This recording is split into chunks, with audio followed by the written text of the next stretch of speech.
individual, institutional, and structural racism. The topic for this evening is the education factor. And I just want to start off by really thanking Cicely Bingener, who has brought this to the City Council, to our committee. Sorry, I just got a call. So that our community can have this incredibly important and timely and unfortunately timeless conversation as our society and definitely Culver City still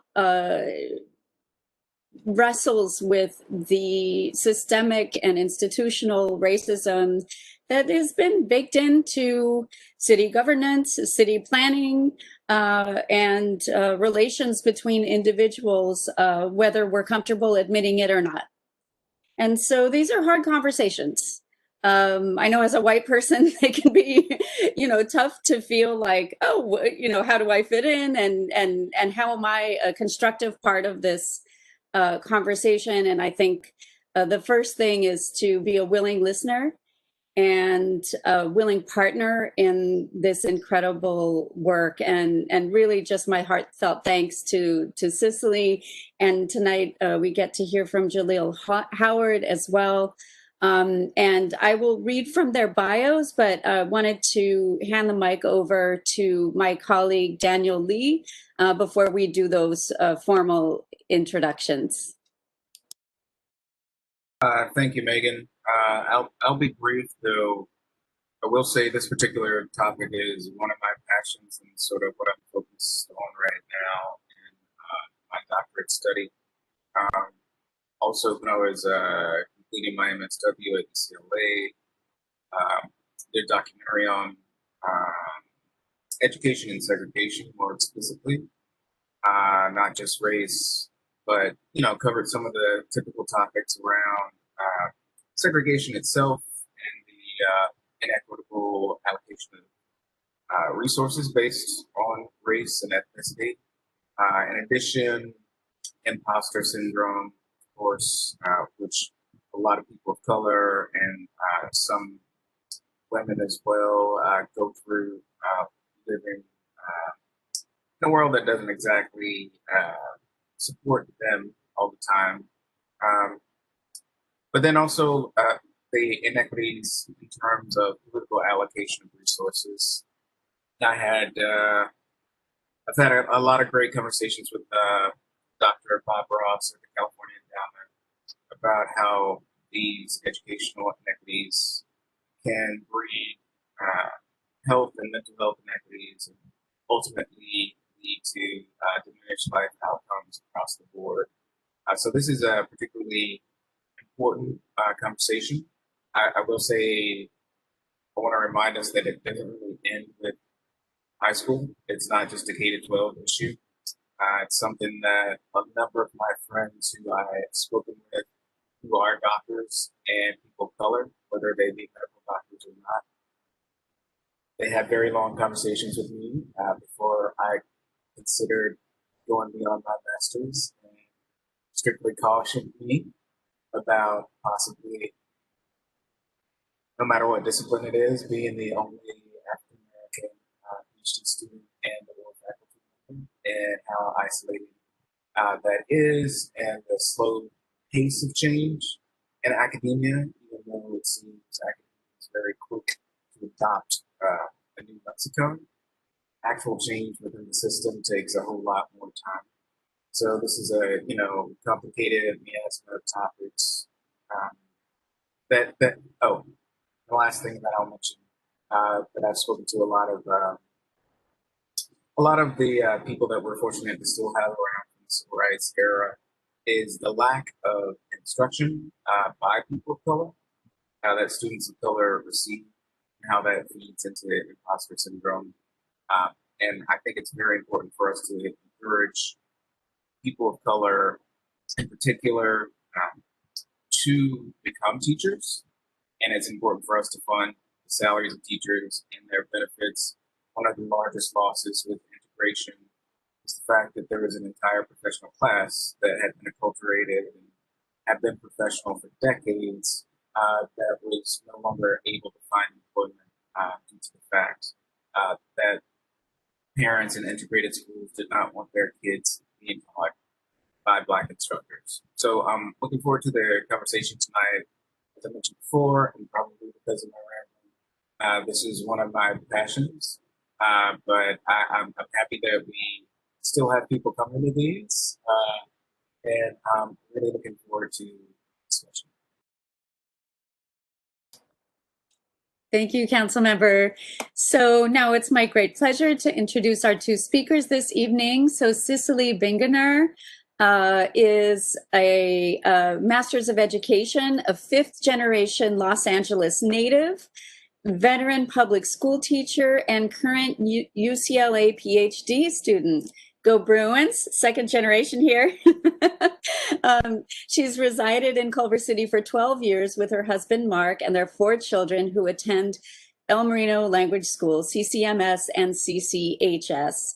She's an active school and community volunteer and currently serves on the General Plan Advisory Committee for the City of Culver City. She plans to live out the rest of her days in our beloved Culver City. I'm also very pleased to introduce Jaleel Howard, who is a former 6th grade English language arts teacher and current doctoral student at the Graduate School of Education and Information Studies, also at UCLA, all right? Jaleel's research interests center around urban context and social forces, racism, poverty, trauma, etc., that affect educational experiences and outcomes for chronically underserved students. Thank you so much for joining us tonight, and I will hand it over to you.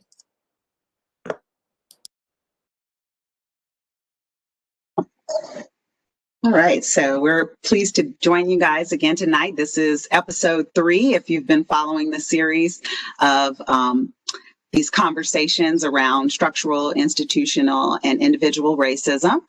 Tonight, as it was said, is going to be a focus on education. And if our host can go ahead and put up our slides, we also always like to kind of ground ourselves before we begin our presentations with an Indigenous land acknowledgement. So hopefully that will come up here shortly. And so just want to take a moment wherever you are. Some of you are joining us from right here in Culver City. Others are joining us from other parts. But wherever you are, I just want you to kind of take a moment with me to give a pause for acknowledgement. So we gather from different spaces and places, and I wishfully and gratefully acknowledge that we speak from Tovangar, which is the original and unceded land of the Tongva people, whose ancestors cared for and cultivated this land, and whose present-day members continue the struggle for rights and recognition in the United States of America. So I strive in this presentation tonight to honor their ancestors, as well as my own, in going forward. Ashe. Next slide, please. And I think we're not in presenter mode, so if you can go into present mode too, then the slides will be a little bit bigger. So in the view section, we can go into present mode. So basically, we are all about community, and these are community conversations. So we have a poll question, so if we can pull that up. And we just want to know where you're coming from. I can't see everyone tonight, but I'd at least like to feel you. And so all you need to do is go ahead and select which area you're joining from us tonight. Most of these are Culver City neighborhoods, but we do have space for people who are in greater LA, and then even people who are from beyond Los Angeles. So if you can take a moment, and it will just be about 1 minute for you to log in your answers, just so we can kind of get a feel for who's in the audience this evening, so that we can really start to feel like community.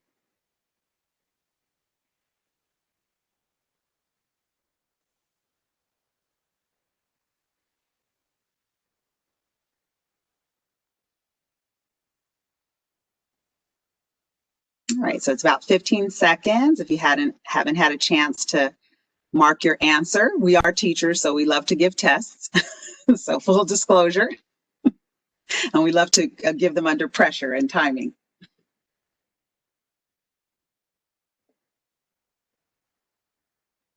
All right, and so if we can display those results just so that everybody can have a chance to see where we are tonight and who we are among.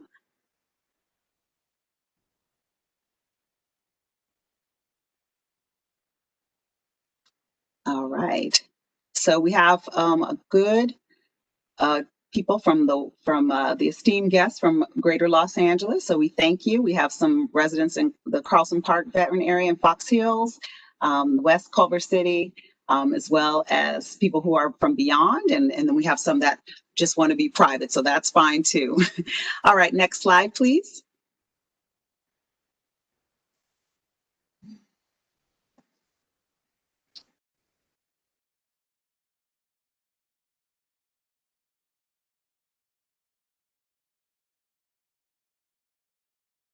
Ms. Lee, you muted yourself again. Please Yes. So our quote at the top is from Dr. Maya Angelou that just says, do the best you can until you know better. And then when you know better, do better. So that's really what this series is about. It's understanding and honoring the fact that we're all at different places in our experiences and our education about different topics. And I just assume goodwill that we're all doing the best that we can with what we know. And then when we are able to be exposed to something that deepens our knowledge, it deepens our practice and our ability to go even further and better. And I'll turn it over to Jaleel. And next slide, please.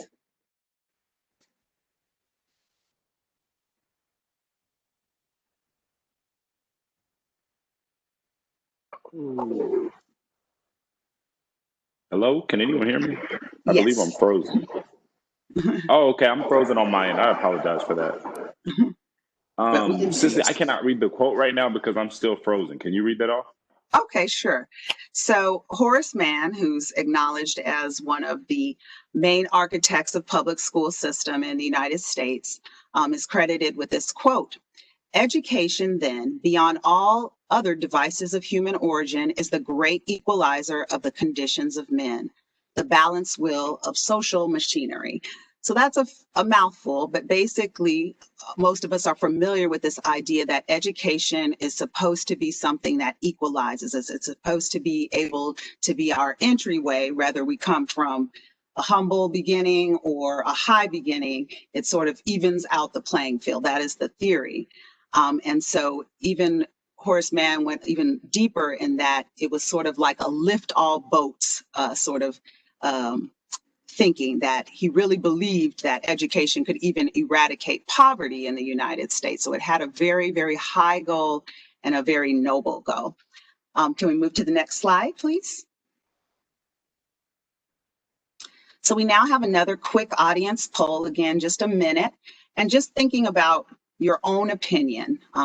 Which of these has the greatest potential to positively affect racial attitudes in your local community? So just thinking about where you are. Is it legislation, education, litigation, demonstration, or contemplation? So not that they're mutually exclusive, but what do you feel like right now is the best, sort of most powerful way to start to change, to affect racial attitudes in a positive way? So if we can put up that poll for the audience to be able to chime in their answers, that's question 2.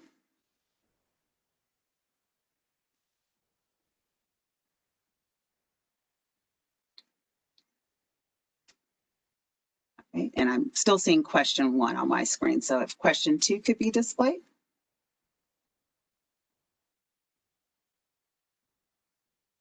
coming, one moment. Okay, sure.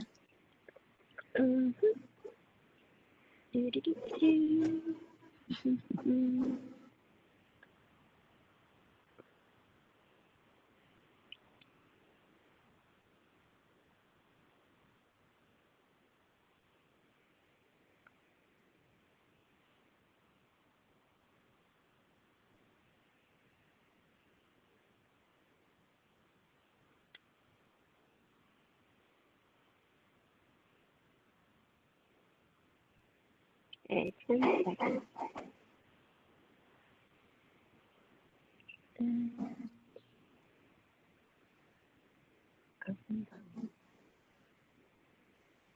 All right, so you see the choices there before you. Again, just in your own opinion, what has the greatest potential where we stand at this moment? Is it going to be passing of laws, teaching and learning or formal training, bringing lawsuits or legal cases, demonstrations such as marches, rallies, boycotts, and things of that nature? Or is it more about contemplation, just inward thought and reflection? So if you can take, we have about 30 seconds to just put in what you think is sort of the best. It's not the only, but maybe the best right now as you see it.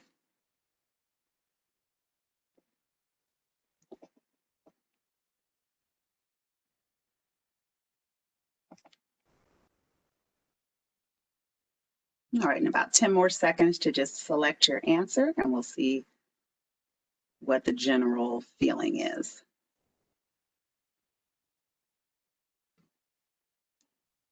All right, so the poll just closed.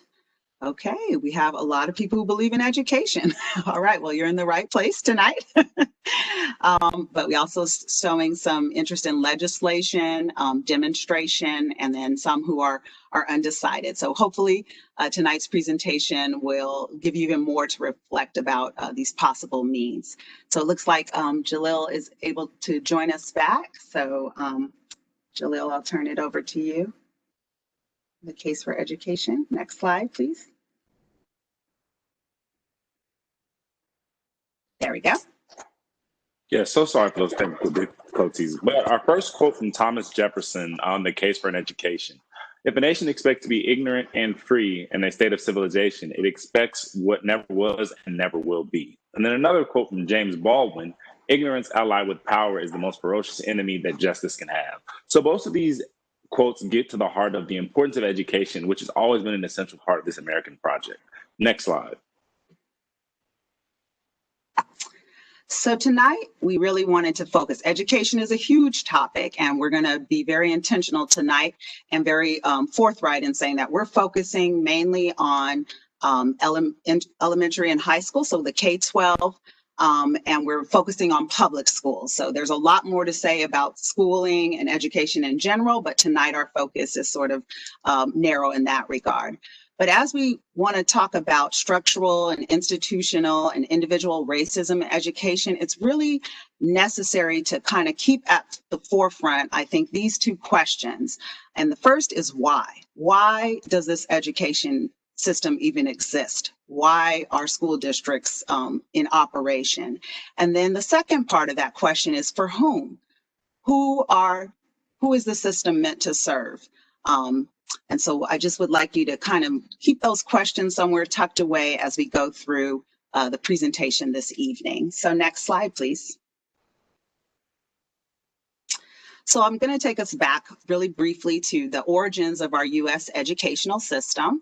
So it actually predates the United States to the colonial era, which was the 1600s up until 1776. And as we see a lot being the pattern, things were kind of split between a northern way of doing things, the northern colonies, and then the southern colonies. So starting with the northern colonies, you may recall that these were mainly founded by immigrants from England, and they were Puritans. And so we see the first or the oldest recorded public school act was actually called the Old Deluder Satan Act of 1647.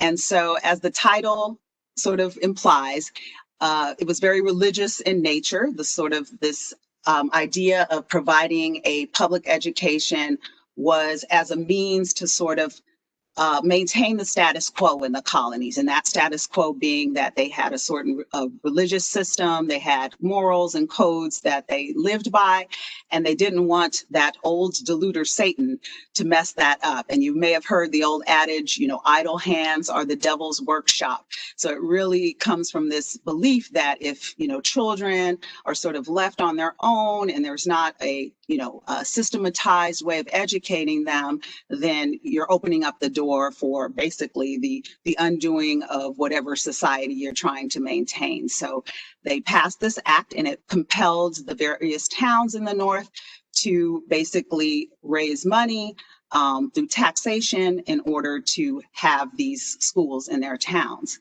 Now, the Southern colonies, on the other hand, favored a private and individual education, which really amounted to kind of to each his own. So if you were able to provide education, either through home education or tutoring, then more power to you. But there really wasn't an interest in making it a system-wide thing that was available to people in that area. So it really was very individually based. And then when we talk about the others who were living in those societies, we have our free and enslaved Blacks, and we have our Native American and Indigenous, that there was actually some education going on. But it was very, very missionary in nature. So it was really being propelled by this idea of winning souls for the religious cause. So it was Bible teaching, teaching of scripture and that sort of thing. But at this time, what's interesting is it wasn't really prohibited to teach free and enslaved Blacks nor Native Americans. Next slide, please. So now we go into our revolutionary period and beyond. So we see here a change in both the why and the why not, and for whom. So education shifts as being a key to protecting the new and fragile democracy. So you can imagine, after the Revolutionary War, we have this brand new society, and it feels very fragile. It feels like it could fall apart at any time. And so Thomas Jefferson, who was the architect, one of the architects of our Constitution, as well as the Declaration of Independence, he proposed a bill for the more general diffusion of knowledge. So basically, this was an idea supporting a type of schooling or the education of, some of the masses. It was basically free people, free white males, to be able to sort of cement these ideas that would uphold democracy and sort of keep the system moving forward. So it never really took hold. So that's important to know. It didn't really gain a lot of traction. And then there was this cotton boom of the South. And so during that time, it really solidified the U.S. commitment to the maintenance of slavery. So at this point, it was cotton started to become king. And so there was, this drives the idea that, it kind of puts to sleep any argument about abolishing slavery. And this also affects the education of the Black, free, and enslaved. But what really sort of is, if you want to call it the straw that broke the camel's back, was the 1791 Haitian Revolution. So this is when the enslaved Blacks of Haiti rose up against the French colonizers, and they won. They won their independence, and this was sent shockwaves through the Western world at that time. That enslaved people could have the power and the ability to overtake what was perceived as a much better trained, much better equipped armed force. French were very lauded around the world, and it spilled over into what was then the United States. And there was a lot of fear, and there was a lot of momentum around really clamping down on the enslaved and the Black population. So this is around the time that we really start to see laws taking shape that forbid the education of Blacks, either free or enslaved, throughout the South. And so educated Blacks were seen as a threat to white dominance and the stability of the slavery system in the U.S. And so it became a why not? Why aren't we going to educate people? Is because we do not want them rising up and overthrowing our system. All right, and then we can go to next slide, please.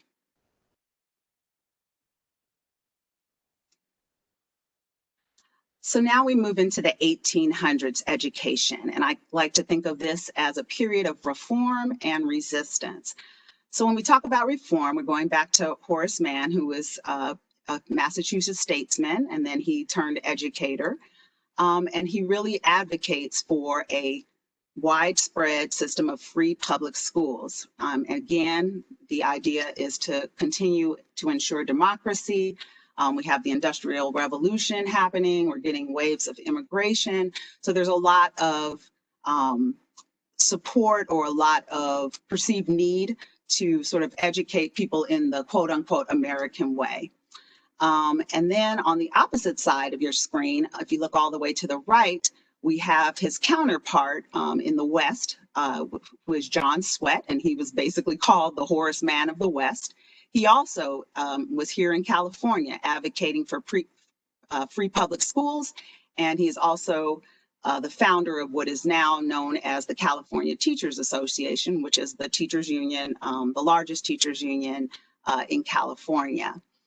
But in the middle, I'd like to talk about these characters who don't get as much attention, but really represent for me this idea of resistance. If there is laws, as there were, forbidding certain people within the society to have access to education, there's a call. What are people to do about it? So these three I'd like to highlight. Prudence Crandall was a school mistress. She ran a private boarding school in the state of Connecticut in the early 1800s. It was attended by white female students, and she had a Black female student who wanted to attend the school, and she was open to it and she allowed it. And again, this is in the North. There was a serious Black backlash when she decided to do this, so much so that, there was basically what amounts to rioting and terrorism directed at her school, just for her admitting a Black student. But she did resist, and she did, stand firm in her decision to educate anyone who wanted education. This gentleman in the middle, John Barry Meacham, was in Missouri. And he was a free Black man, and he opened up school. He knew it was against the law. This was in the 1840s, so before the Civil War. And he devised what I think is quite genius, a floating freedom school. And this floating freedom school was basically aboard a steamship. So you think of the paddle wheelers going down the Mississippi River. He appropriated that to run a school for free and enslaved Blacks. And because he was on the water, he was basically technically within his legal rights because he was not on the land. So I think of, the irony of today, that might look like a gambling ship that goes down the Mississippi that's not, beholden to the laws of whatever state that it's passing by. He was a genius in appropriating this for education. And then our last interesting resistor was a woman by the name of Martha Crittenden Douglas, and she was actually in the state of Virginia. So she's in the heart of what was to become the Confederacy before it became the Confederacy. And basically her story was that she observed one day some young free Black men who were trying to educate themselves. They were in a barber shop, and they were trying to read. And so she inquired as to whether or not they could not go to a school to, really further their reading abilities. And, it was told to her that this is illegal. So she invited them to her home, and she and her daughter began to open a school, and they had several hundred Black free and enslaved children that they educated in their home until it was raided, basically a police or law enforcement raid on the home. Dragged her into court, where she maintained that, she was using Bibles and other things that, were condoned for Blacks to be exposed to, but they weren't going for it. She went through a court battle, and she ended up being jailed. She spent about a month in jail for her crime of educating Black and free and enslaved Blacks in the antebellum South. All right, next slide. So now I'll let Jalil take over. So another poll question here, and I think as we have these different conversations about race and racism, it's often a reckoning with American history, a history that we often don't like to talk about. So our next poll question is a true/false. Unlike the southern states, California did not have official school segregation laws. You can go ahead and give us your thoughts, true or false there. Okay, so we'll give you about a minute. We can pull that poll up.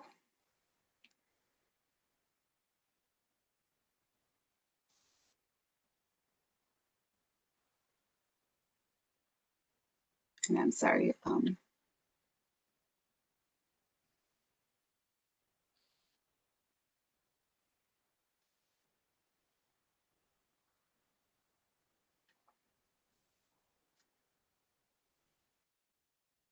And no going to Google to find the answer.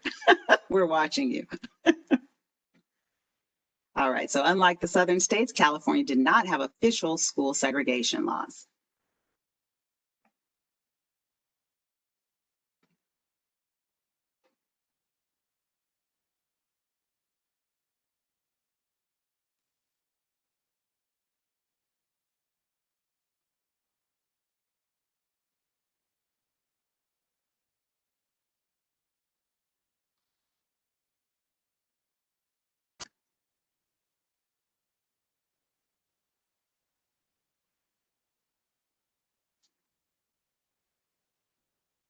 Okay, it's about 15 more seconds to log in your answer without using Google.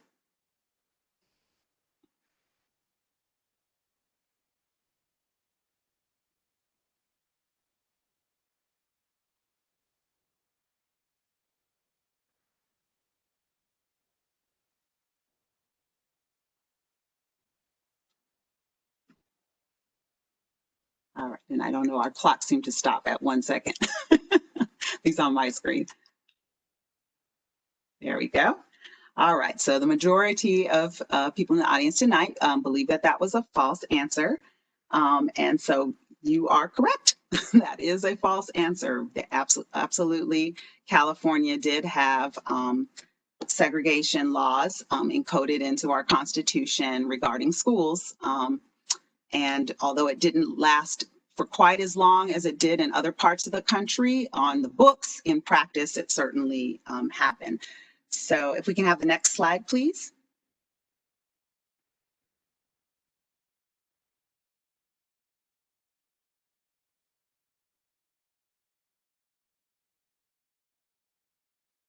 So the California story, I like to think of this part of the story as quietly complicit. Again, we think of California sort of being out in the West. It was a free state during the Civil War. So we often don't lump it in with, you know, sort of our stereotypical image of the segregated South.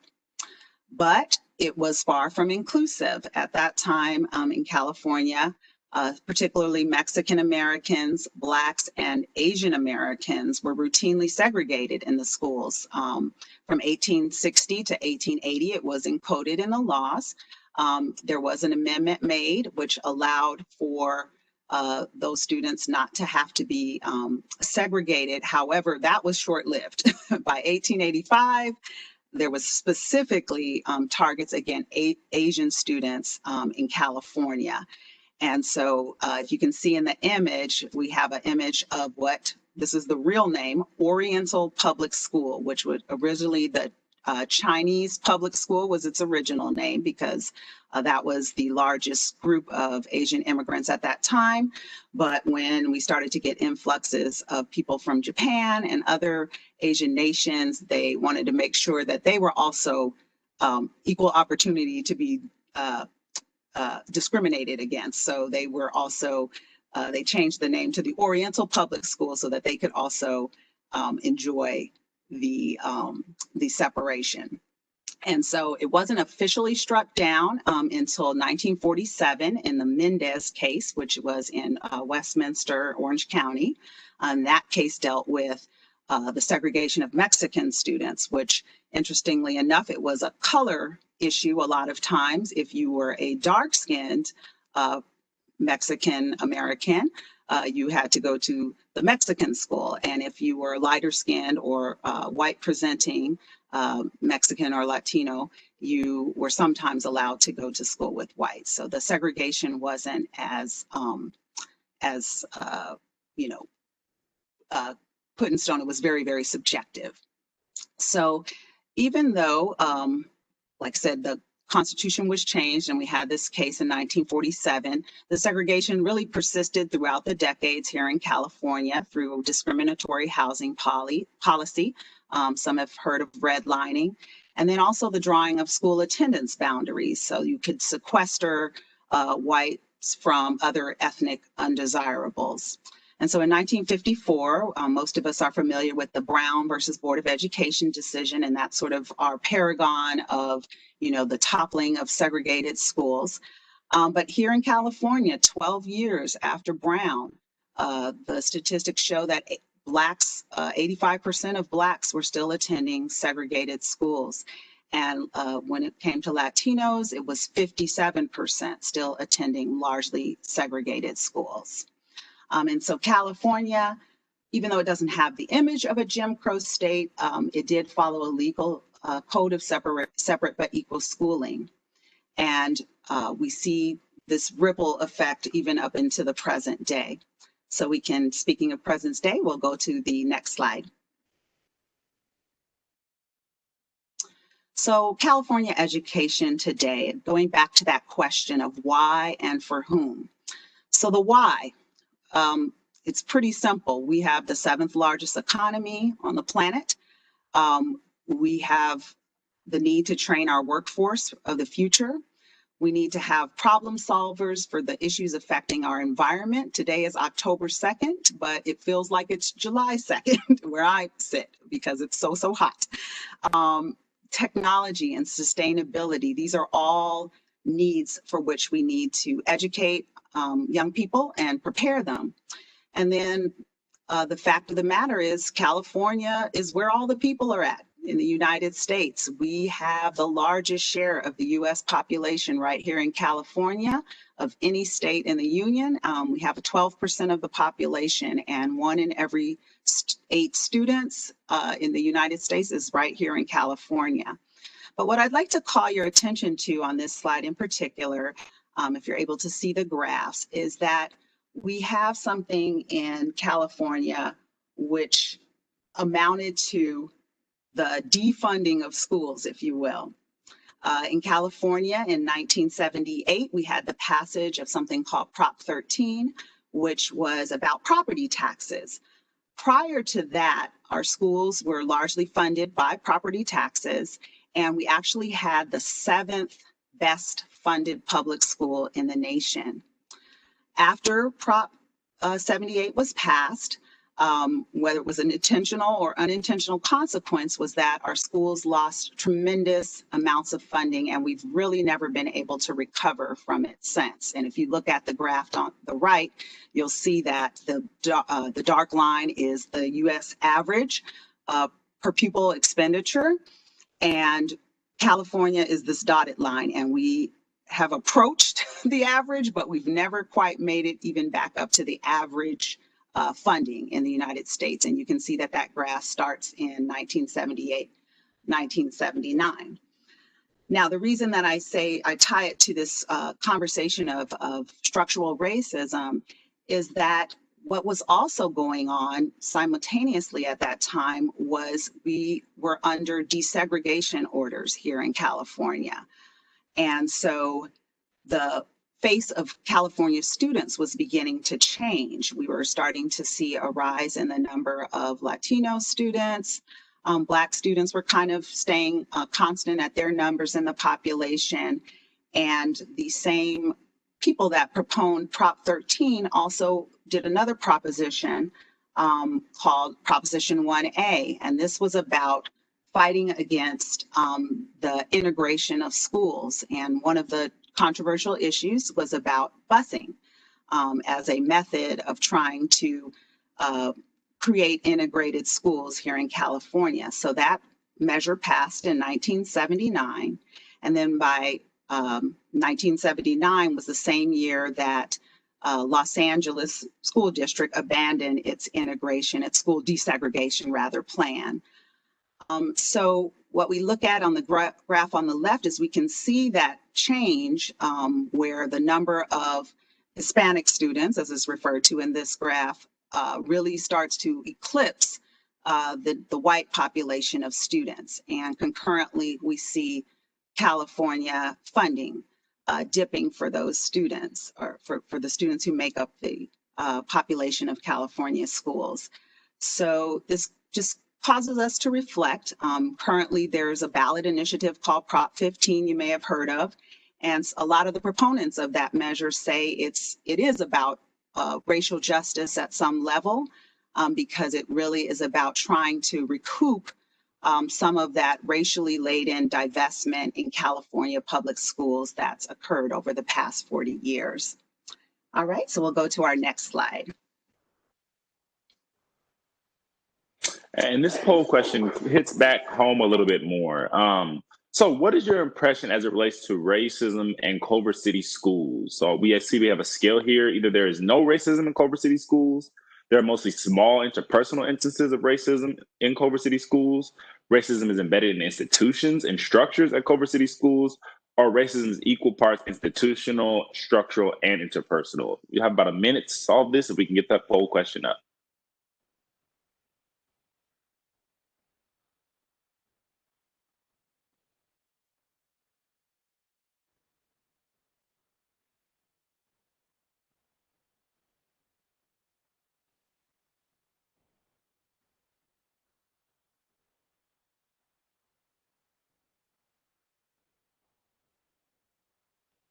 Thank you all for your patience as we wait for this poll question to pop up. Again, there's no going to Google on this one either, so just so you know.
Ten seconds until participants finish submitting responses.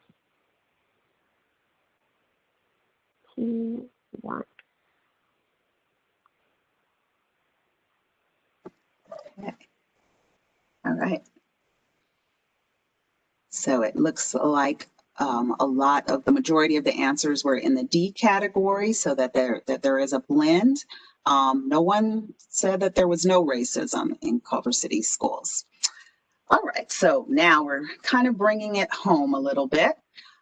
Education in Culver City. So one of the reasons we do this talks is to really hone in on our own community and really discuss things that, you know, are pertinent to us. And if it looks like we're having a little trouble getting the slide back, but I'll go ahead and say that what I did to find out the why for Culver City was I just went to the district website and decided to look at the mission statement, because that is usually what our purpose for schooling is, or our stated purpose.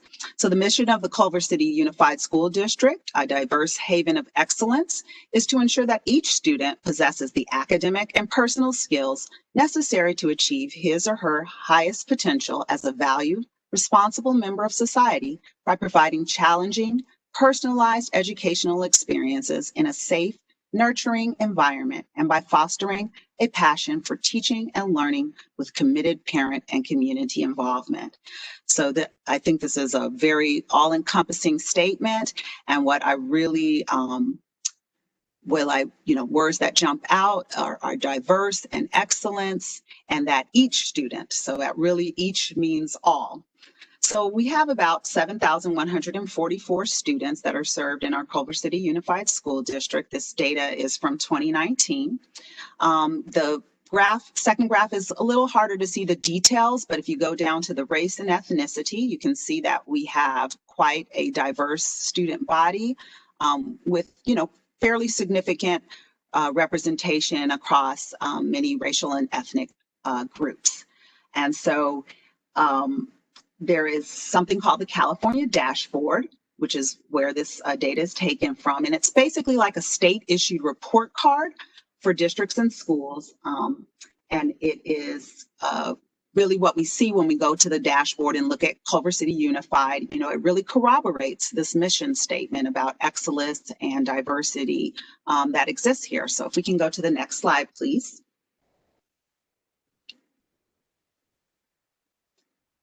And if we can go to the next slide. So there we go.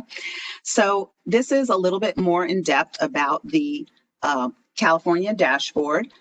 It rates schools across several indicators. And basically, if you are in the green or the blue, that is really great. And you can look at Culver City Unified from 2019 across the board. We're a green school district. So that's, a feather in our cap as a school district. It looks very much like we are hitting our goal. We're hitting our mission in these areas. Next slide, please. So now when we go a little bit deeper into the report card, we have something that's called the equity report. So this is along the bottom of your screen. You'll see these little bands of color, and then there's numbers underneath those bands. So what this indicates is that certain groups, even though the overall score may be green, there may be some variance among different subgroups. And those could be ethnic subgroups or socioeconomic subgroups and the like, or even ability subgroups. So what we find is looking pretty good for our English and our mathematics. We still have a lot of those subgroups in green and blue, but we have a few that are in yellow, which just means it's average. So it's not necessarily bad, but then we have some in the orange category. And particularly in mathematics, those groups that are in the orange, are both Black and Latino student groups fall into this substandard band for math. And then Black students and Black high school students, if we go over to the college and career, that one group that's in the orange, that's our Black students. We're not satisfactorily prepared for college and career, although the band shows that we are in the green. Okay, to the next slide, please.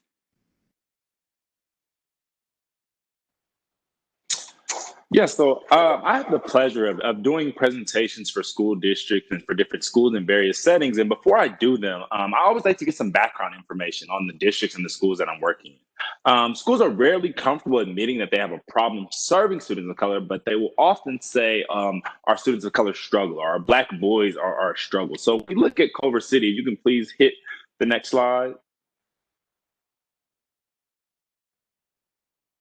We see a breakdown of our district enrollment, right? And this is much of what Cicely Moch said. Our district is predominantly Hispanic, right around 40%.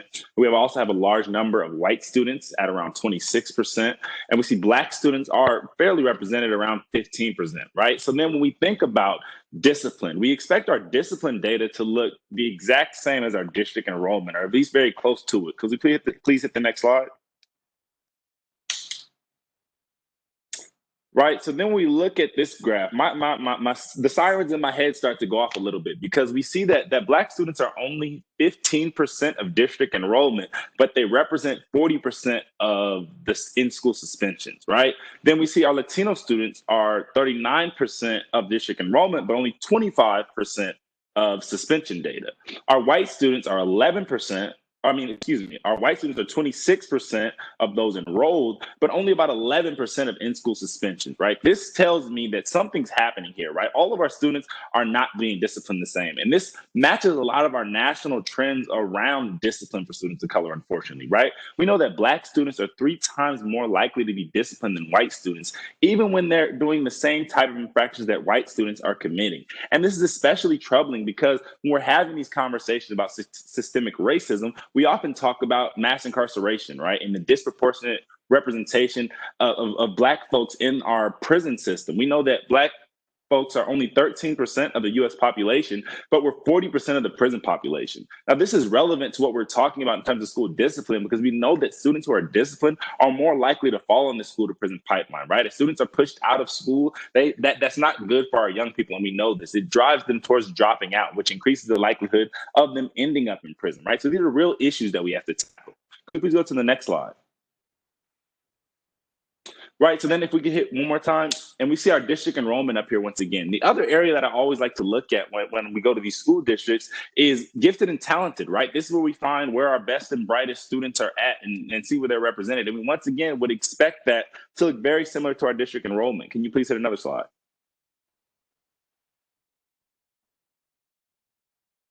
Right, and unfortunately, we find the same thing that we saw on our previous slide, that Black students are not represented in the same way in gifted and talent the way they should be, right? And we have an over-representation of white students. They're only 26% of district enrollment, but they represent roughly 40% of those enrolled in gifted and talented. This tells you that we're giving some students opportunities that others aren't. If we think about the students that are referred to gifted and talented, right, it's usually done by teachers. Our teachers have discretion to send who they want to who they believe needs to get tested. So that means we're simply not recognizing the genius in all of our students. As I talk to, I'm a former teacher myself. As I talk to other teachers, I always hear, I love all my students. All my students are brilliant, right? And if we truly believe this, all students should be given the same opportunity to succeed. All students should be getting screened for gifted and talented. So we see here, right, back to our poll question, that there is a bit of racism or racial bias that's embedded in some of our systems and structures within school. Can we go to the next slide? So I'm going to speak to this slide. I will put it in context, and it's curious concentrations and dwindling diversity. So we're looking at a period of time between 2010, we're comparing our ethnic makeup in our district in the year 2010 and 2019.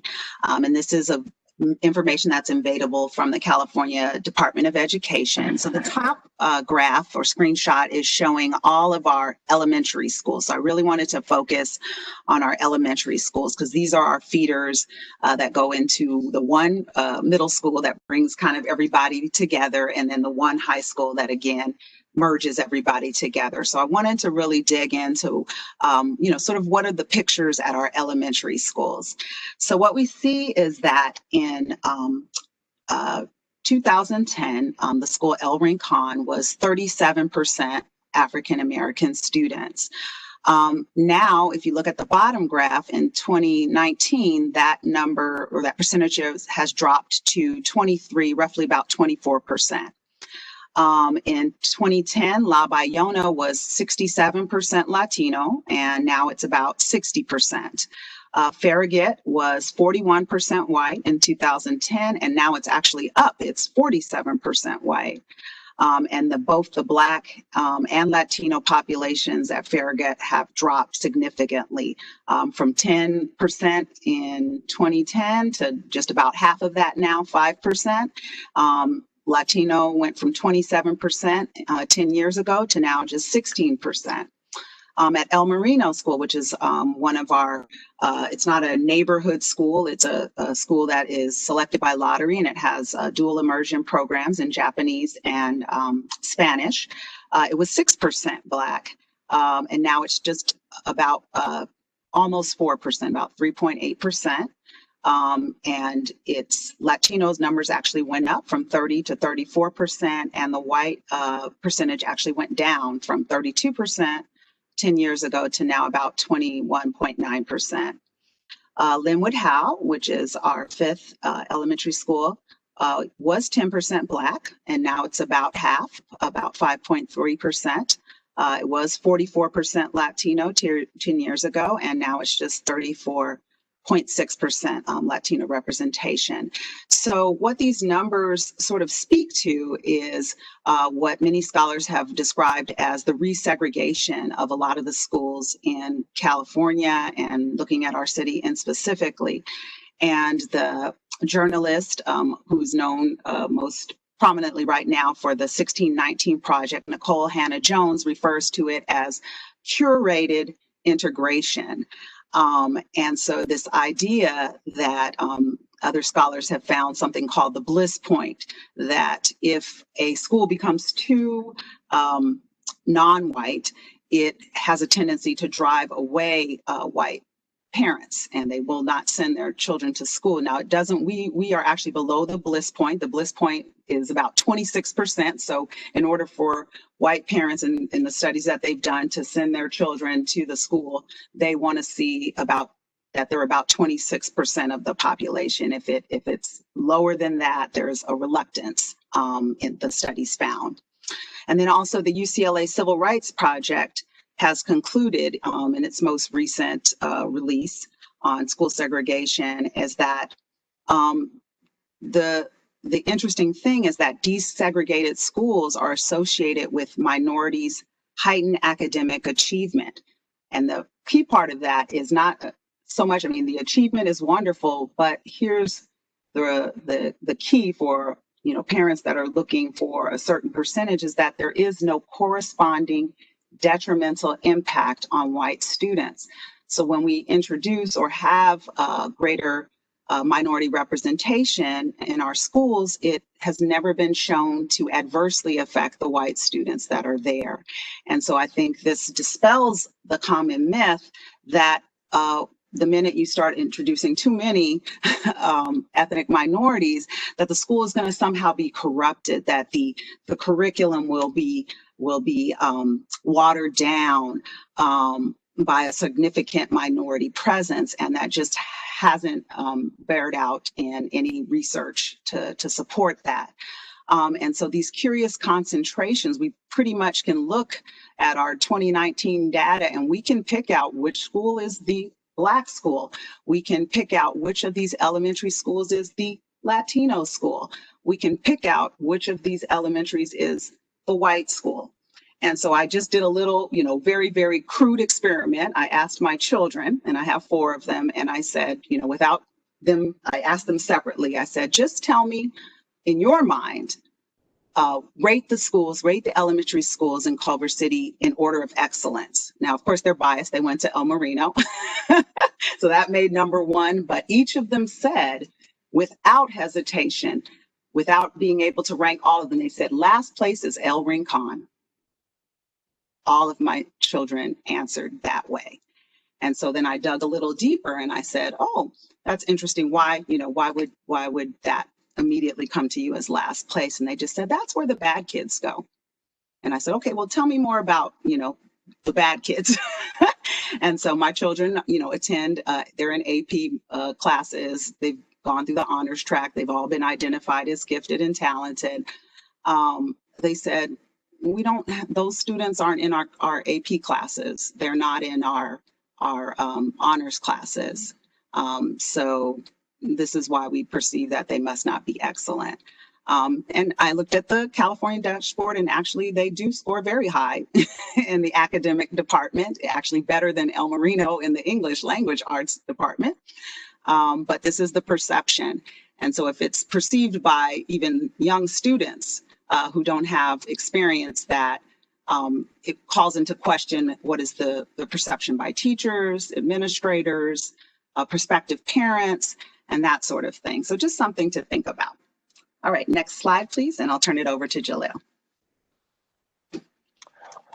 Yeah, so when we talk about the difficulty that Black students or any different students of color have in school, right? I think the way I like to put it is that sometimes we try to fit students in a box, right? There's a box of what we think a good student is, what a good student looks like, sounds like, and things like this, right? And I think this is often based off of teachers and administrators' own socialization and their experiences, right? So I think it's important that we unpack who is working at our school, who is in front of our students. So we can go to the next slide and look at some of the demographics around our teaching population. So I'll give you all a second to digest this. And then this breaks down who's in front of our students every day. 100% of teachers are considered middle class. I know I'm a former teacher myself. I know some of us teachers may disagree with that figure, right? But based on the amount of money that teachers make, we're automatically considered middle class. Second, we see that 75% of those in the classroom are female, right? We don't have very many men, as someone spoke about earlier, in terms of wanting to get more men into the profession.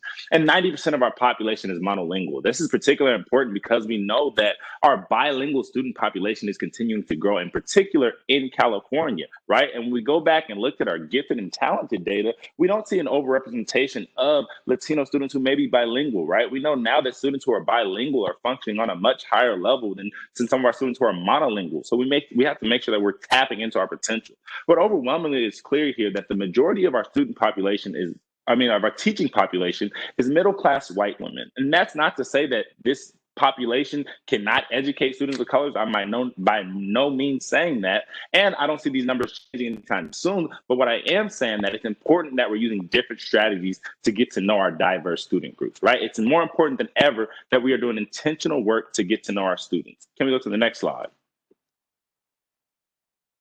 And this is where the importance of relationships come in, right? We know this in whether it's schools, whether it's at home, whether it's our significant others, right? Relationships matter. Our brains, right? Recent research has showed us that our brains are social organs. We truly desire to get to know others and to connect with others.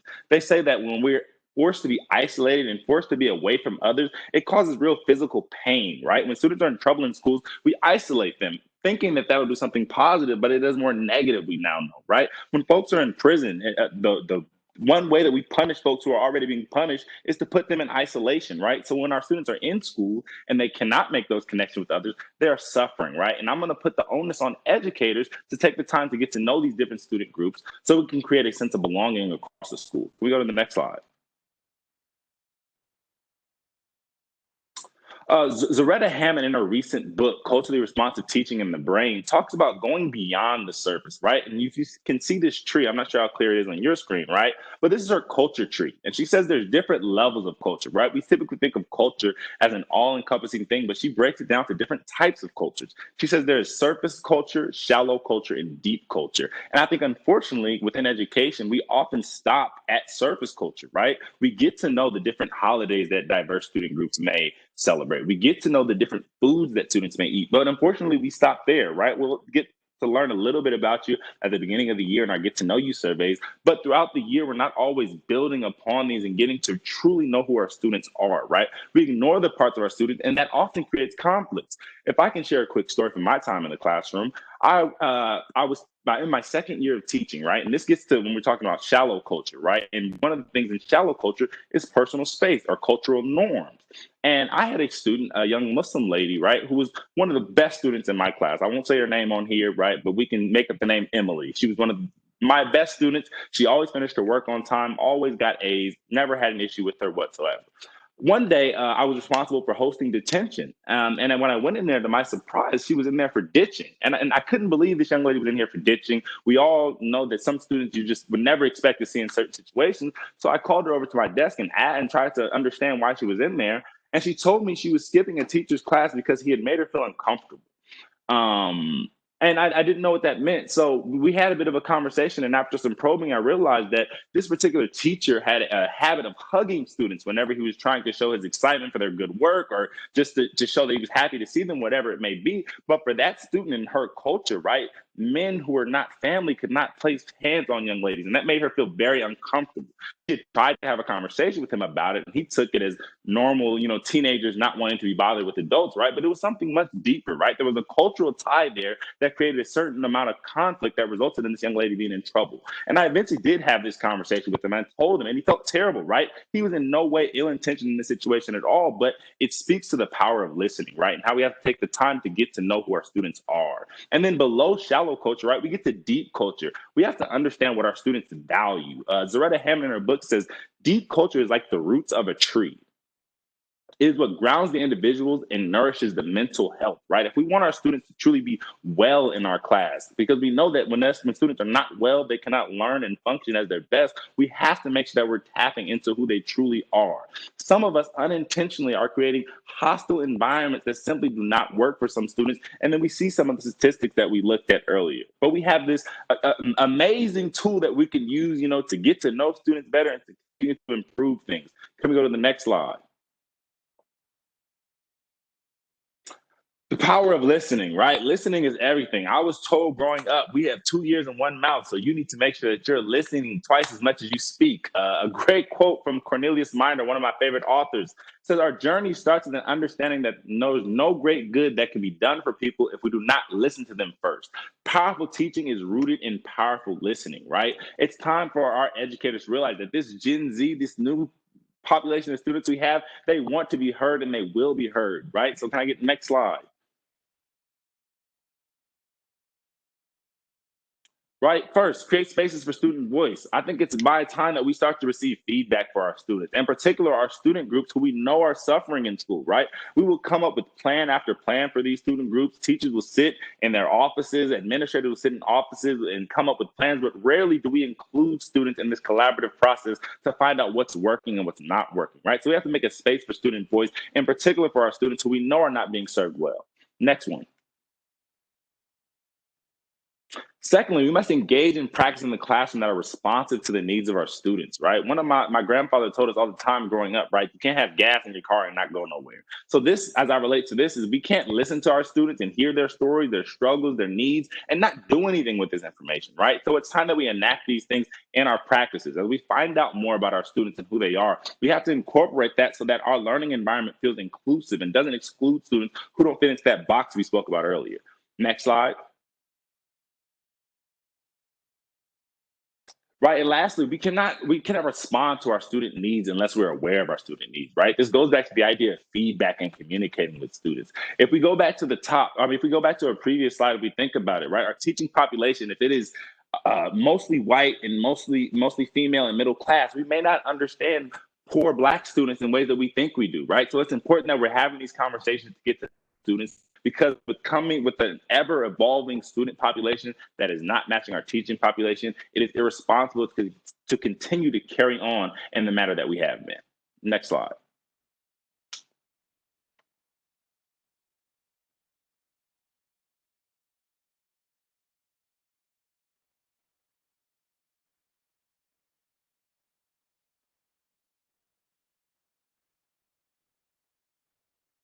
And I'll turn this one over to Cicely to ask this one. I think you're muted right now, Cicely. Okay.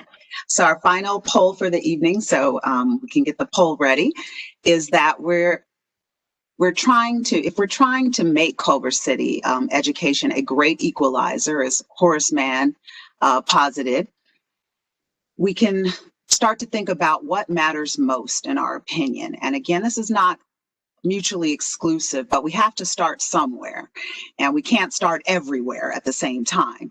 So the choices that you're going to see before you when the poll comes up is what would matter most in trying to get at this equalizing function of education here in Culver City specifically. Would it involve improving racial balance at all schools in the district? We saw the slide where there's definite pockets, ethnic pockets of certain schools that don't, distribute across all of the schools in an even way. We have ensuring that district staff is universally anti-bias and anti-racism trained annually. So this would be something that might be similar to, most of us in our jobs have to go through sexual harassment training, or, with teachers, we have to go through child abuse and neglect training. So it's just an annual thing. So it's not a one and done. It's something that we constantly revisit year after year after year. There's this idea of ensuring equitable funding at all schools. So, of course, the state apportions money, but sometimes certain schools are funded through other streams. So, for example, I believe in Santa Monica, they recently ruled that booster clubs money had to actually be distributed across schools, so that schools that were, didn't have the boosting power, say, of another school, but one school had, millions of dollars that it was bringing in, to sort of distribute some of that wealth throughout its schools to make it more equitable. And then offering anti-bias and anti-racism training for students and parents. Again, my own children, as an example, who have a bias about certain schools in the district, schools that they've never set really foot on their campus and have definite ideas about what's going on at those schools that they really don't know. And this could also extend to parents. So again, it's not a mutual exclusive, but knowing we can't do everything at once necessarily. What do you feel like maybe should be a priority, if any? So just take a minute to do that, and we can start our timer. Okay. All right. So a lot of people were still milling about. We didn't get a lot of answers, but we did see some traction with getting the staff annually trained and some traction around equitable funding. And again, it's a lot to take in, at this point. And of course, your answers are not going to legislate any action. They carry no weight beyond tonight, but it's just something that I encourage you to think about and converse about. And so with that idea of conversation, I'm going to turn it over, next slide, to our facilitator for this evening during our discussion portion and question portion. And I believe that's Council Member Lee.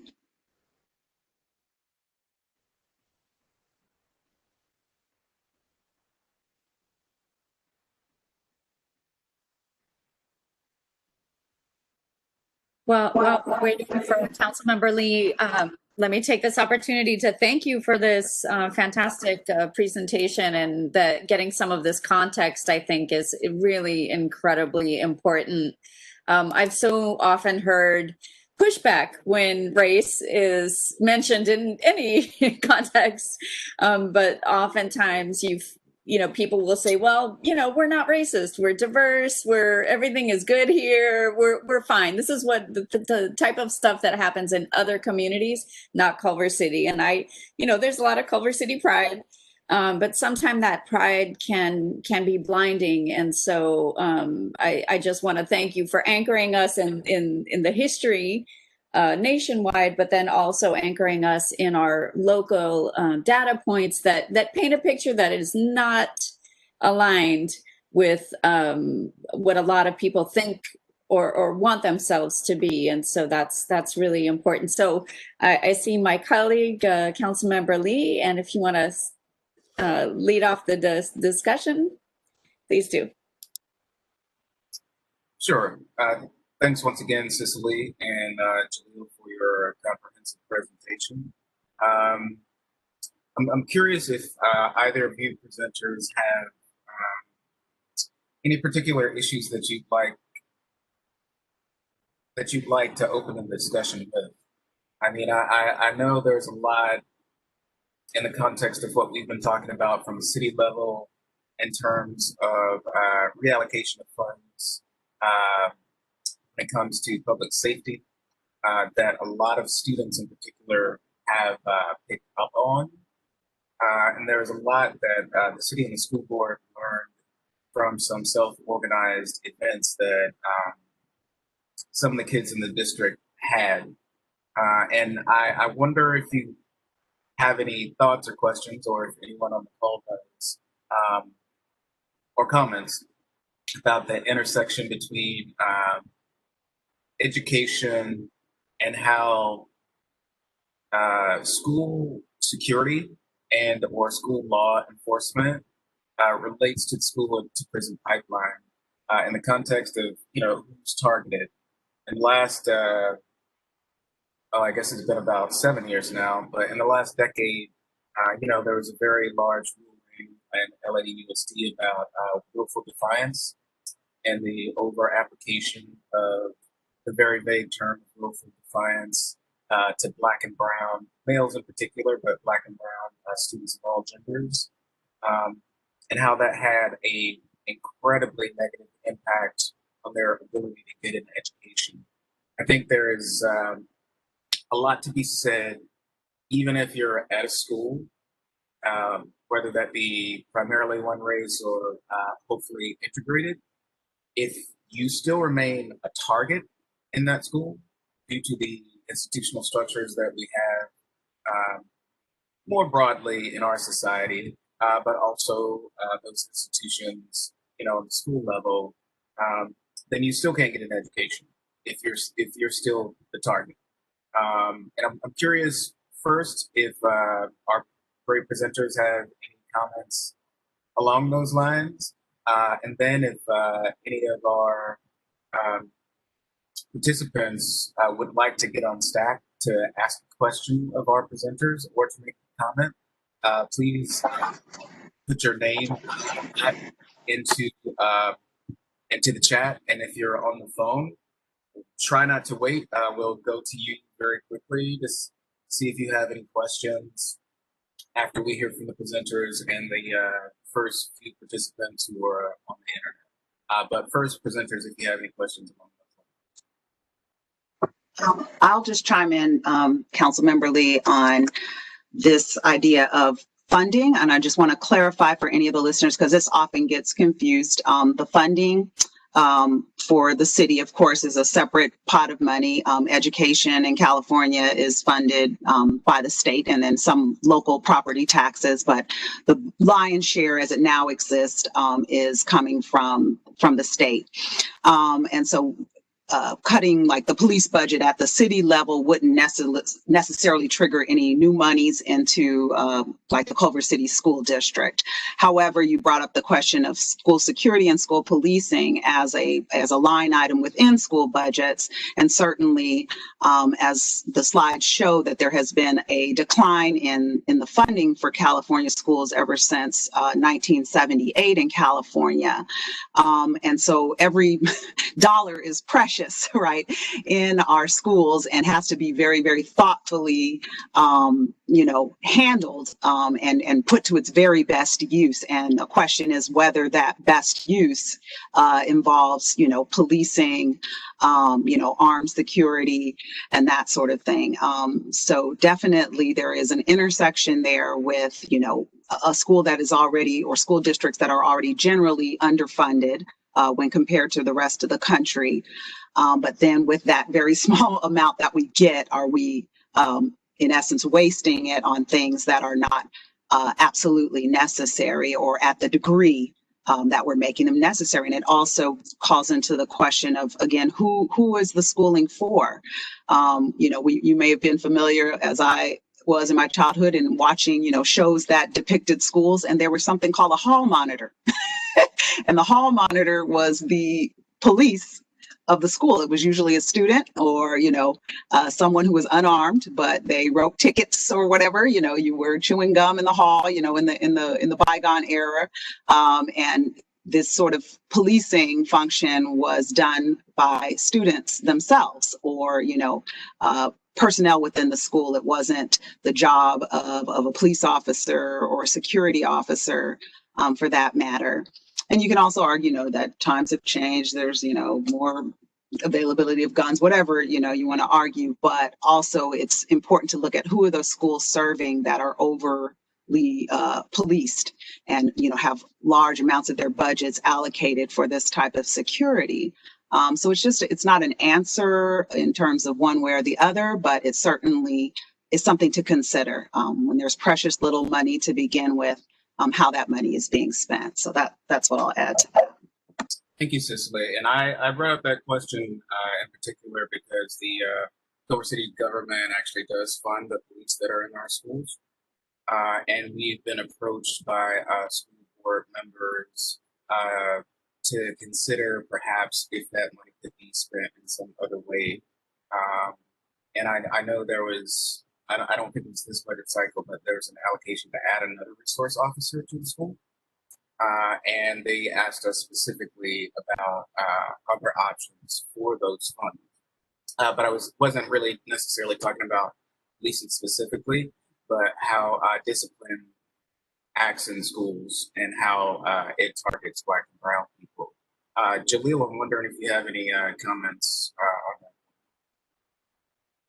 Yeah, I think to build on the first part of what you were saying and the way we allocate our funds, I think about the root cause analysis behind some of these issues that we see, right?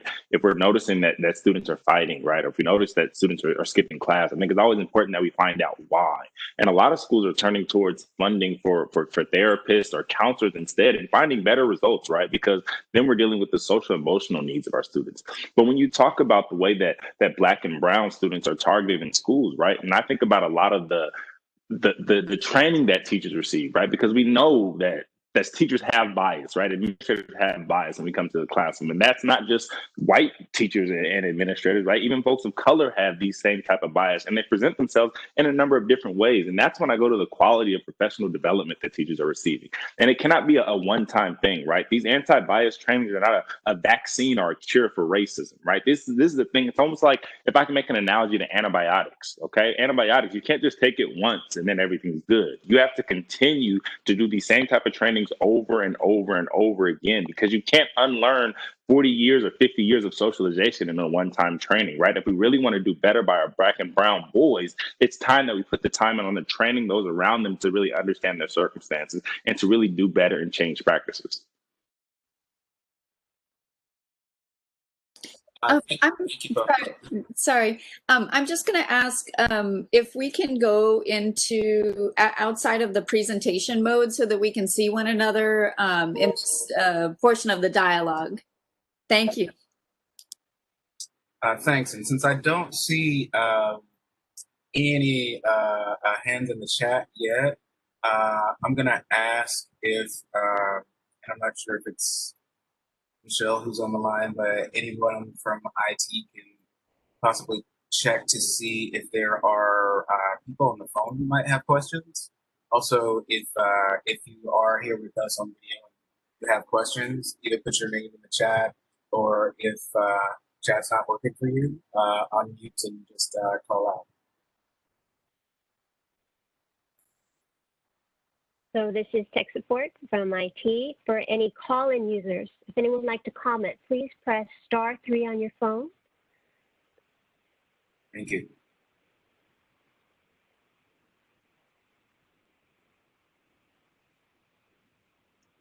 I will say one of the points that just to continue talking, and I think maybe both presenters might have some comments on this, and my colleague already mentioned this as well.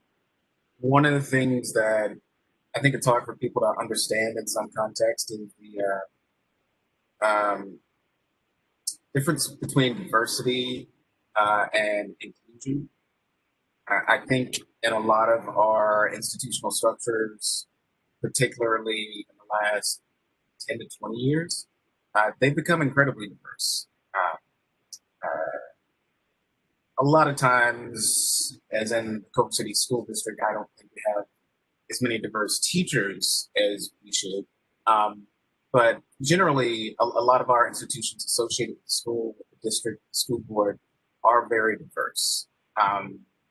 But diversity for diversity's sake is sort of meaningless if it's not really operationalized. If it's just, as I believe both presenters alluded to, a different face that might be Black or brown, it still perpetuates the same type of oppression that a lot of kids who've matriculated in public schools for the last century have dealt with. And I'm curious about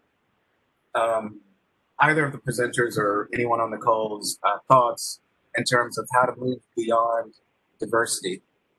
Because in the context of a lot of the conversations that we've had this year around this historic reckoning around white supremacy and police brutality, a lot of responses and a lot of defenses have been, but we're so diverse. We're really diverse. And for me, I relate it from the days that I've been pulled over a couple times by the Culver City Police Department in instances that I thought were inappropriate. But, it wasn't just white officers. And the one that stands out is a Black officer back when I drove, who told me that my taillights were out. And, I grew up with 3 uncles who owned auto body shops. So I know how to change my lights and my alternator and my phone and most other things in the car. So I had replaced the lights the day before. And, you know, as soon as I got home, I asked a roommate, I was like, can you double check this with me? My lights are out. And no, they were working, they were fine. But for me, that's just emblematic of, like, you know, the frailties of the person. It's not a solution to anything. What's the solution is really trying to incorporate and be culturally competent of the diverse cultures that exist within a given system, but then also to empower and enable diverse voices within that system as well. And I think that's something that we often see lacking, even in an educational context. So I'm just curious if presenters have any thoughts on the effort to go beyond diversity. So we do have a few comments. Go ahead, we'll go to the comments first. Okay, we'll start with Sebastian Hernandez. I'm unmuting you now, Sebastian. Thank you. Yeah, Julio, I wanted to kind of call back to something you had mentioned where schools are reinvesting in therapists and other forms of support, maybe, and instead of school resource officers. And this seems like something that is potentially beneficial. I wonder if you could just talk a little bit more about that as we sort of think about reimagining public safety in Culver City and some alternative uses for our resources. Yeah, I can speak to that. I remember I can first speak to my time in the classroom. For some of our students who we would consider to be difficult students, they always had positive relationships with school counselors, right? The school counselors were spaces that they can go and they weren't going to be disciplined in those spaces. There weren't teachers in those spaces, and they could really unload some of the emotional burdens that they may have been carrying, right? So I always, from my time in the classroom, saw the value in counselors. And we know at these high need schools that counselors are being bombarded with students, right? There's always another student they can go see. There's always a student who needs to see them and things like that. So we've seen schools that have found that, okay, if our resource officers, right, or our school police are actually creating more issues at times, right? Because as Daniel said, they're targeting our Black and brown students who are already feeling some type of way in our school environment. Maybe it's putting our resources somewhere else. Maybe we can get to the root of these issues and find out what the social and emotional issues that our students may be dealing with. Then we can start to see an alleviation of some of these issues they may be experiencing. I did some work at Horace Mann this past school year on a project around chronic absenteeism, right? For that students missing school. And the counselor I spoke with said that a lot of the issues that they have for students is simply just food, right? That once she had conversations with students about what they needed, that she developed a food pantry for students, right? Where they had a space to go. And that's something that most school resource officers would never take the time to find out those kind of issues and have those conversations. But school counselors and therapists are put in a much different position with students, and students see that position because the power dynamics aren't the same as what they might be with school resource officers. In this moment and during this time, our students have seen the complicated relationship between folks of color and police, right? And to think that our students aren't aware of that would be naive of us. They're very aware of that. And that influences the interaction that they have with school resource officers. But school counselors and therapists, on the other hand, have very different relationships with students. And I firsthand have seen the benefit. Thank you. I just wanted to follow up real quick. I used to manage a education after school education program in San Diego, and we had a lot of different students, from migrant students in North County to Black students in mid San Diego, and just a variety of concerns. But my experiences echo yours in that if there was a problem in the classroom during the day, it was we couldn't just teach. We always found we couldn't just teach. There was always something that we had to manage, that was happening for them personally or happening for them in terms of the structure of school, and that we had to address a lot of things before we could actually get the kids to really pay attention and think about something else other than some sort of pressing concern, whether a cousin recently got incarcerated or a cousin was recently deported, or a lot of things like that. And so that really echoes my own experience. Thank you very much. Thank you for that, Sebastian. And Jaleel, I will say I worked as a school counselor in the Santa Monica Malibu School District and experienced the same thing. Most of the time, I found insight into my clients from the teachers who were unofficially working as counselors as part of their job. Did we have other comments on the phone or people who had raised their hand? Yes, yes. Next we have Michelle Winner. Michelle, go Michelle. ahead. Hi. First of all, I wanted to really shout out to the students who have been working for change at the school. It's really impressive. And I know parents are supporting them as well, so I want to acknowledge that. And I don't want to be discouraging, but I want to tell a little story that about maybe 20 years ago, I was part of a little listening project with some students at Culver High School and Hamilton High School. And some of the issues that came up back then are very reminiscent to what's going on now. The African American young men in the group talked about being hassled by school cops. And I feel like the energy that the students are bringing to this issue is not going to go away, and that it will bring about change. And so I feel that's a really positive thing. And then I had another question, and I don't know if you can answer it, but I think it's a good discussion point, which is, what would CCUSD do if the federal government was dictating or interfering with how instruction about racism is done in our district? Thanks, Michelle. I hope the presenters will respond. I know there's a lot about the 1619 project embedded in that question, and the push by the president for patriotic education, which seems pretty totalitarian. But wondering, Cicely, if you have responses to that. I can tell you what I would hope would happen, going back to our 1800 slide on reform and resistance. I think that, you'll definitely get some resistance, and there's a lot of school districts have a lot of local control, powers over, textbook adoptions. There's a lot that we can do locally that I don't think the federal government has time or inclination to, properly police. They certainly can't seem to police like whether or not we have toilet paper in our schools, sometimes, I'm going to be quite honest. So there's a lot that goes on in schools that is very, autonomous. And again, I would hope, or my experience of Culver City anyway, is that I do want to say that there is intentionality. I see it from the board. I see it from the leadership. Through much of the teaching staff, even though we don't necessarily have a perfect situation here in Culver City, but I think it's certainly, there's a will. There is very much a will to do better, to know better, and to do better, like the quote said. So that would be my hope, is that there would be some, normal, good old variety California resistance going on. Thanks, Cicely. Jaleel, any comments? They don't have to be specific to Culver City.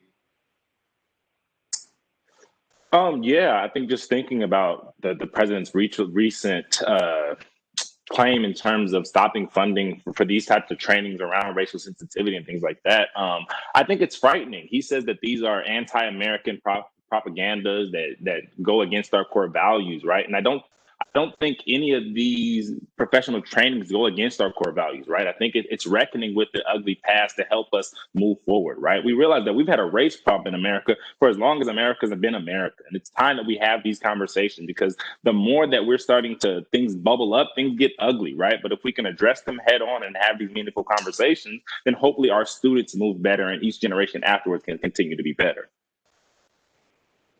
Thank you both for that. I just wanted to add facilitator's privilege. This sort of relates to a story that came out, I don't know if it's like 3, 4, or 5 years ago now, about the percentage of Americans who don't believe the Holocaust happened. And I feel like this directly relates to the type of education that we actually give children and how honest it is about race. I had, the privilege of going to some really great public schools that happen to be magnet schools. But, we talked very specifically about, like, we even had a week-long class discussion about what caused the Civil War, allowed the people who thought it was slavery to make their point and then told them they were wrong. I mean, who thought it wasn't slavery to make their point and then told them they were wrong. You know, and when I was in high school, we had Latin American history, and most of the class was about the CIA and the regimes that we as a country had destabilized. But most people don't get that type of education. Most students don't get the type of education, race in particular, that both of you have shared tonight. Usually people get that, you know, by their own exploration or in college or in grad school. And that's way too late, in my opinion. I remember the first time I read People's History of the United States of America, I had to stop reading it repeatedly because I got so angry, even though I knew a whole lot of it before.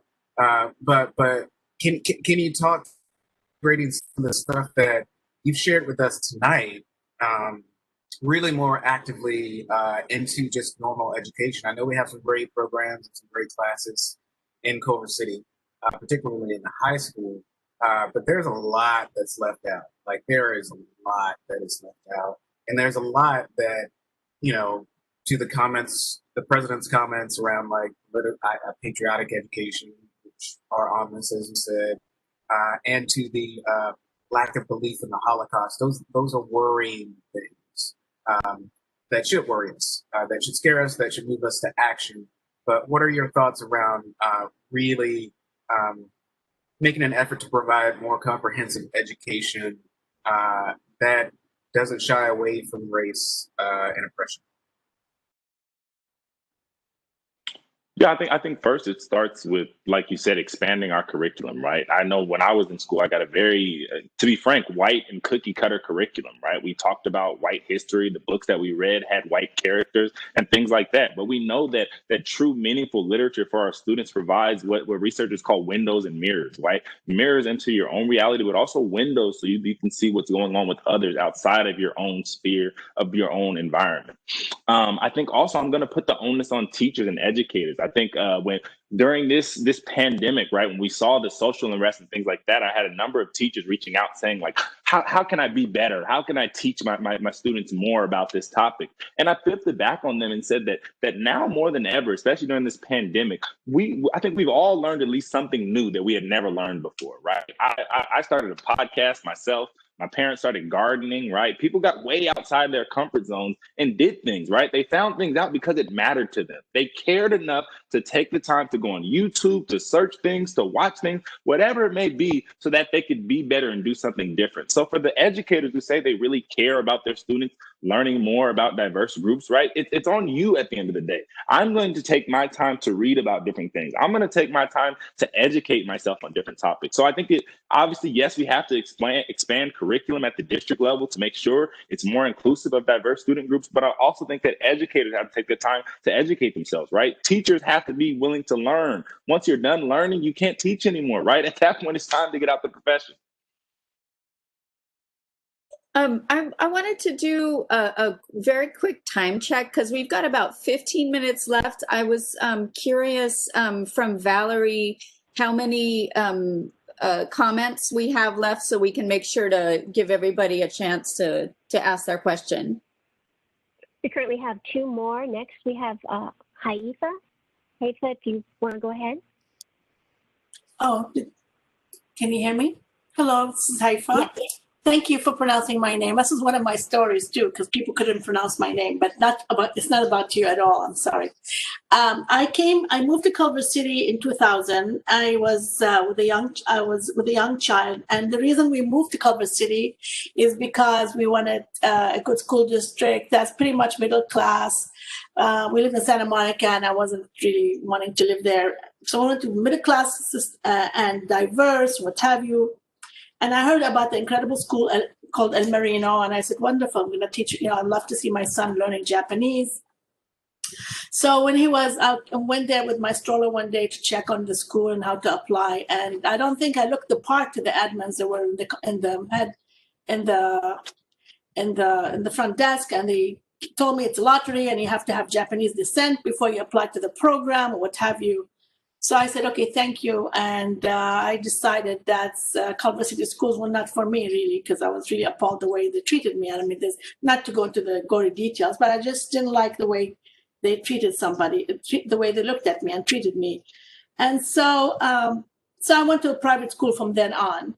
But what I did, I was just wanted to know if anybody has read this book by Nicholas Lemon. He's the dean of journalism school at Columbia, and he used to be a New Yorker, Washington Bureau writer.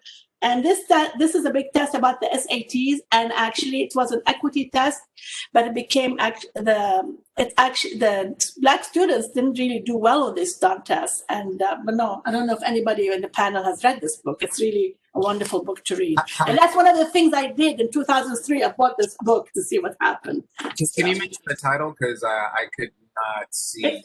It's called The Big Test by Jack Lemmon. It's a great book to read. He also wrote another book about the immigrants of African Americans from the South to the North, and I forgot the name of the book, but he has another book that's written. He's a wonderful, wonderful writer about race issues, and he's a journalist. Okay, thank you. About to the point about the book, I haven't yet read it yet, but thank you for the recommendation. But your reference to testing and IQ testing, it's a lot of people don't know that it really was part of the eugenics movement, that IQ tests were created, by Stanford, and we had the Stanford-Binet test. At that time, in the turn of the century, the early 1900s, we had a huge movement in academia that was called the eugenics movement. And the point of the eugenics movement was to basically root out undesirable genes from the gene pool. And the undesirable genes are, non-white genes, non-Nordic white genes. So even, if you were from the southern, part of the continent of Europe, the Iberian Peninsula, you weren't looked upon as being, very favorable. And so this was very much pushed in the halls of academia at that time. And there are some pretty horrific stories. One that comes to mind is this was condoned by the Museum of Natural History in New York City, northern town. They had a Black African man on display in the Monkey House in the early 1900s for a good, year or two. His name was Oda Benda, and you can look it up.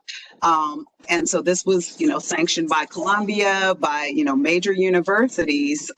So that's really where IQ tests have their origin. So when people talk about testing bias, they were really created in order to prove their own hypothesis that other races and other cultures were inferior to the Nordic race. And the other little tidbit about that is Adolf Hitler was a big fan of the American eugenics. He called, Madison Grant's book his Bible.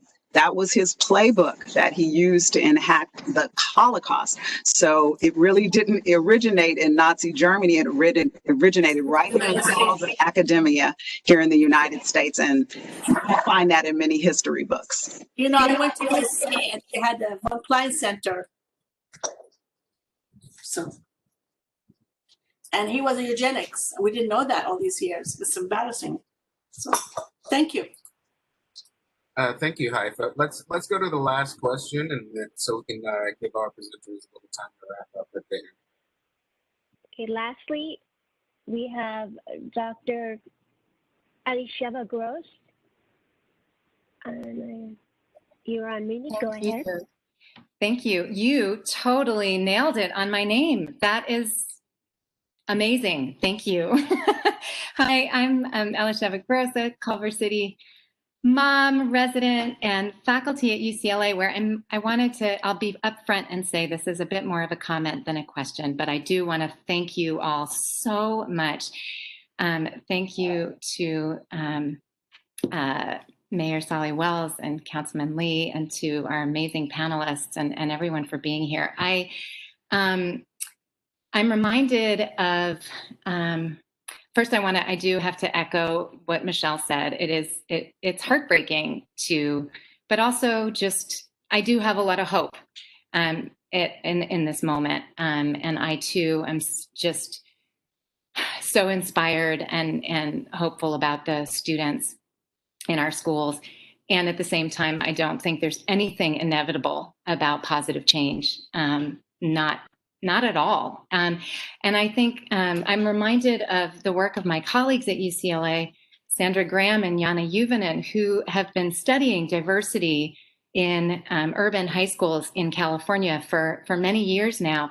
And what's interesting is that you would think, based on our overall statistics at the middle school and high school, that we might be in good shape in terms of students' sense of safety, of vulnerability, and of connection to teachers and to other students from different ethnic backgrounds. I say that because in their study, one of the overall findings was that students who were in schools with more overall diversity, like ours, where there's not, what we think of as typical majority, 60, 80% one ethnic group, but you have much more of many statistical minorities, right?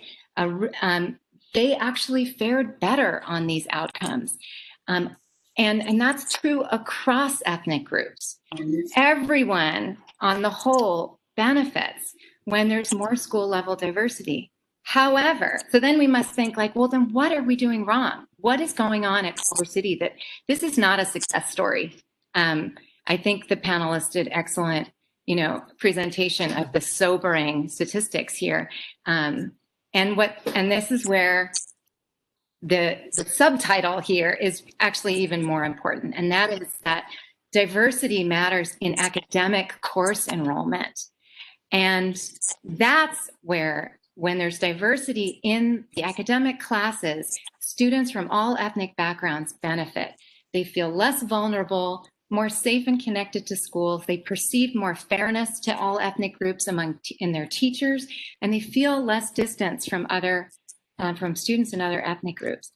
I guess there is a question there that I really wonder about how successful we are at sustaining diversity as students move through the schools, because it's there, to the extent that our elementary schools are diverse, right? But as we move into middle school and high school, we see that dwindle, drop sharply, actually. Right? And Cecily, I appreciate your polls of your children. I do the same thing, and I asked my daughter about her experience in math, and there's my data right there at my dinner table. But obviously, I'm only a little joking. So that's one thing. And then to speak to the question of curriculum, so not just who's in what classes, but what are we teaching?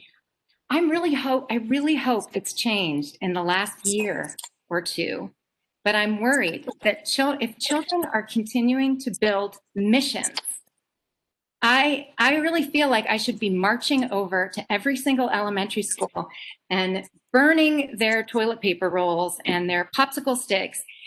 It is horrifying to me that we are preserving the racism in the curriculum right there.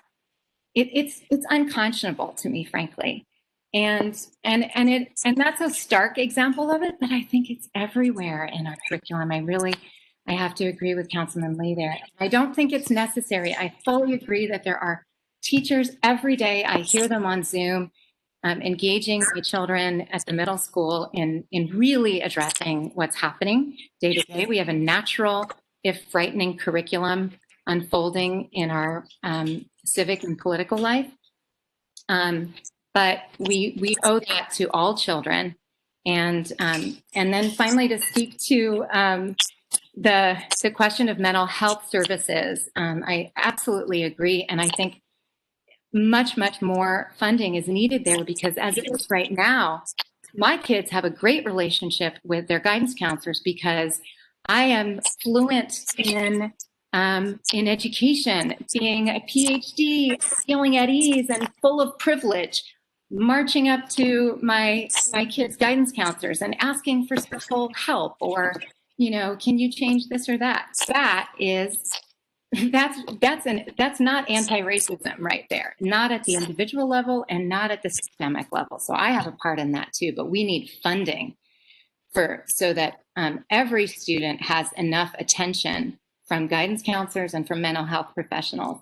And I'll just add one last thing, because I know we're focusing on K-12, and as an early childhood scholar, I just want to add that this is all happening much, much earlier than what we've been talking about. Things are starting to change because it's been so shocking, but I hope everyone's familiar. If not, it's easy to find online. The statistics coming out of the Yale Child Study Center on expulsion rates of Black boys from preschool is a travesty. And back when it was first identified and gaining a lot of press, it was at a rate 5 times higher than children who were not Black and male. And that doesn't have to happen. In places where mental health professionals were available to preschools, the picture was very different and a whole lot better. That's something we can do something about way, way earlier than when we have suspensions in high school. So I'll stop there. But again, I'm really grateful for the conversation. And thank you for those comments. You covered a lot as an education researcher. I'm sure you could add a whole lot more. Then I go to our panelists for some final comments. Prior to that, I will just say, vote yes on Measure J. It could bring us some of that funding that you spoke about to provide greater services. But I'll go to Jaleel and Cicely maybe for final comments. Jaleel? Yeah, I would just like to thank you all so much for allowing me to come in this space and share some time with you all. I hope that you were able to take something away, and I appreciated learning with you all as well. I took something from each of your questions and comments, as well as your poll results. So just thank you all for this time in this space. Cicely? Yes, and I will just echo Jaleel. It's always a pleasure, especially I feel like I'm among my neighborhood, so absolutely a pleasure to be able to teach in this space. And I just encourage us all, as we leave with whatever new knowledge we may have gained.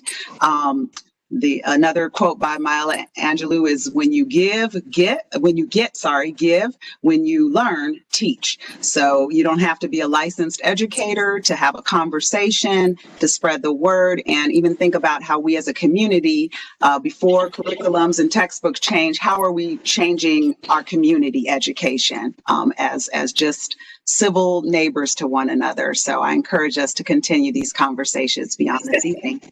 Thank you, council members. Megan, any final comments? Again, thank you to our speakers, all those who spent your Friday evening with us. And I want to give a tremendous shout out as well to, in Culver City, we've been doing the Government Alliance on Race and Equity training. To really make sure that we embed equity in providing public service. And it's been a tremendous program. And I see in the participant list, a lot of our staff members who have been active participants in those efforts. And, that's kind of the good systemic change that we're seeing, and that's coming from within, and that's where it really needs to come from too.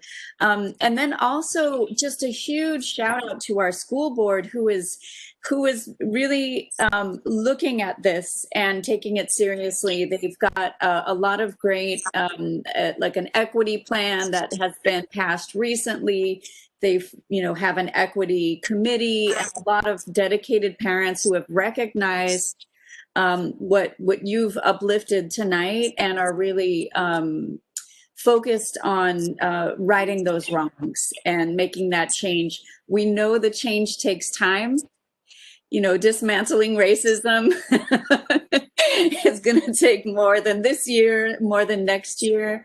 But having such great minds and great hearts in this struggle, in this effort, I think is really encouraging. So thank you all for spending the time this evening, and let's keep doing the work. And I'll just add a few words, just to thank Cicely again for approaching us with this idea. And as my colleague mentioned, thank everyone for spending their Friday evening with us. I do want to reiterate what I think a number of people said a few times before. Really encouraged by the leadership of a lot of the young people this year. And I always tell people, like, I learn from everybody, you know, people who are my age, professors, people who are much older, but I think people undervalue how much you can learn from children. And I don't just mean, like, you know, the teenagers, but like even kids who force you to not think in your well-defined patterns and look at something from a different perspective. And I think, you know, a lot of children and a lot of teens, they really don't have patience with a lot of things that we've lived with for a long time. You know, they don't really have patience for racism, they don't have patience for sexism, misogyny, or homophobia. They just want their friends to be around for them to play with. And I think it's really constructive to be around children sometimes. And maybe that's a good thought to end on. Once again, thank staff for being with us on all of these discussions and hanging out after the workday is done. And hope everyone has a great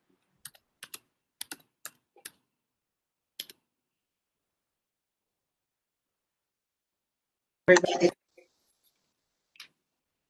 Well, I'm glad we got to see part of it. Yeah, let me just see what happens.